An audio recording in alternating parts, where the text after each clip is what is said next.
Yeah, it's always a tough game to play right before Christmas break, and I thought we didn't have the right energy to start the game off. But that second half, we showed some fight and showed some heart, and we'll stick with the positives on that one. And this team has been through a lot. This is a totally new team with a lot of guys in new roles, and I think we have nine newcomers that are new to Washington State, and it hasn't been the season that we wanted to start off. And I think we had a great opportunity. We talked about it before the USC game. We all felt like we turned a corner on both sides of the ball before that game and really started understanding and playing a little bit better. Didn't necessarily come out with a win versus USC, but we talked about the opportunity we had coming up. Like we got these 2 wins. We're starting off conference with little momentum. If we do the right things these first few games, that storyline can flip. And these guys have worked their tails off. We showed who we can be, and I'm just excited for us to take that next step with this group. And I think this is a team that can go do that.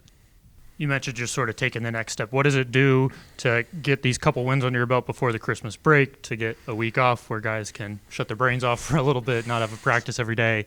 Just what does that do mentally, emotionally, physically for a team?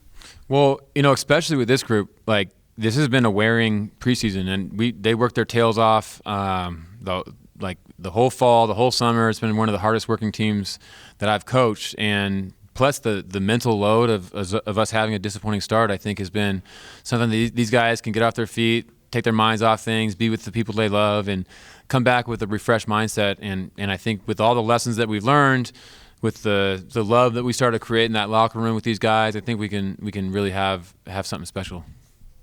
We asked EY this when he was in here a second ago. He's sort of a leader by example, right? He's the dude you want out there crashing the glass. He's not going to be super vocal about it, but he's getting the job done. Can you talk about what that does for you guys when you call upon him, and maybe how you call upon a guy like EY compared to somebody else who's more emotional about it? Yeah, I think everyone has their own leadership styles, and I never had team captains on my team. I think that's something that I believe the way we recruit, that we can have leadership 1 through 14, and everyone's got their own style. Like Parker is unbelievable with his voice, and he's been great. And EY is a guy by example. A lot of these Northern Europeans seem to be more by example. They don't like to talk too much. But EY has just done a great job of coming in every day, making the right play, being a smart basketball player. And I think the guys really gravitate towards that, and they can trust him out there on the floor. And then also pertaining to Eemeli, he had that 14-point or double-double, but I also thought he had some good moments like playmaking out of the post-up. Kind of just what did you make of his performance tonight, now he's settled in? His assist numbers are crazy to me. Like when you look at his assist rate, it's really low. And he is someone that I've, like when we put the ball in his hands, he makes the right passes. He's like, maybe early in the season, he was like 1 second too slow on all this stuff. Then it was about a half second too slow where like guys are open, he sees it, but he just didn't trust it to throw it. And I think he's down to like, we'll say 0.2 seconds, a little too slow. And I think he's got such a great IQ. You see it in practice. He's another one of those things that's like, you see it in practice. It hasn't quite flipped into the game, but today, for him to get 3 assists, he probably had 5 or 6 hockey assists where the guys just made the extra pass out of that. And you saw that one in the second half where he's directing traffic, he's telling guys where to go. I think he hit Audrey on that little dump off. Like that's the kind of IQ, yes. And then kind of one stat that stood out to me was in the first half, your bench was outscored 16-3, but in that second half, you outscored them 16-0. I know you've talked about guys, making most of their roles no matter what. Favors, who was starting, but now on the bench, kind of what did you make of his minutes coming off the bench and giving you that spark? I loved it when he got hot like that, and it's funny, he got knocked on his butt in one of those scrums on defense, and kind of popped up and felt like he was good, and after that he just started banging shots and talking louder, and when he's ready for the fight and he's got that warrior mentality, he's a hell of a player. And I think just getting him more comfortable and ready to do that, I think, is huge for him, and someone that this fall was our leading scorer in practice, and he's done a great job all year, getting stronger, getting better. And I think this is something where I keep saying it, like guys are right there turning that corner. Maybe a nice bow on the conversation about just the depth of the team. First game this year, you got 5 guys into double figures. It seemed like, again, you get guys scoring, and that opens up other dudes. maybe can you just talk about the relief or like the step in the right direction, like you said, turning that corner with sharing the ball and getting more touches with the whole rotation?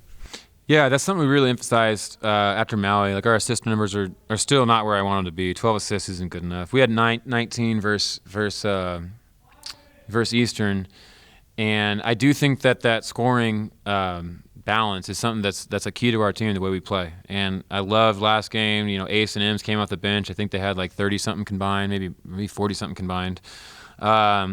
And you look at today, we got a lot of firepower off the bench. Like, Ems is a capable, big time scorer and rebounder and just impact the game. Jerome, Ree have started a lot of games for us. Simon's starting to get rhythm. Like, he's a guy that missed the whole summer and really just like trying to get caught up. And I was really, really encouraged to see the way he played today.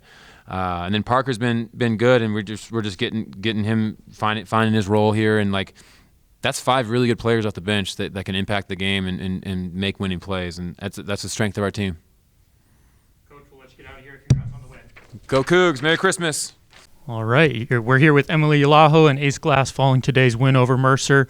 Ace, maybe just tell us sort of what it means to be moving in the right direction, getting these wins under your belt before conference play starts. Nah, it's been great. These 2 last wins, I feel like we're on a positive note before break, and then we come back and try to keep the same momentum to finish conference out. When you get a week break where you're not in school, you're not in practice, you actually get some time at home, what does that do mentally, emotionally, physically for you guys to get that reset and rest? It definitely helps because we did have a rough stretch before these last 2 games, so it definitely helps us reset and think about the stuff we got to get better at. And EY, you really seem to have taken it upon yourself to be crashing the boards every time, really setting an example out there. Can you just talk about what you're trying to do, what you're trying to establish, and lead this team by example? Really just help the team. I think there's a big part of us being able to compete in these games is rebound. So I think I just got to show the way how to do it.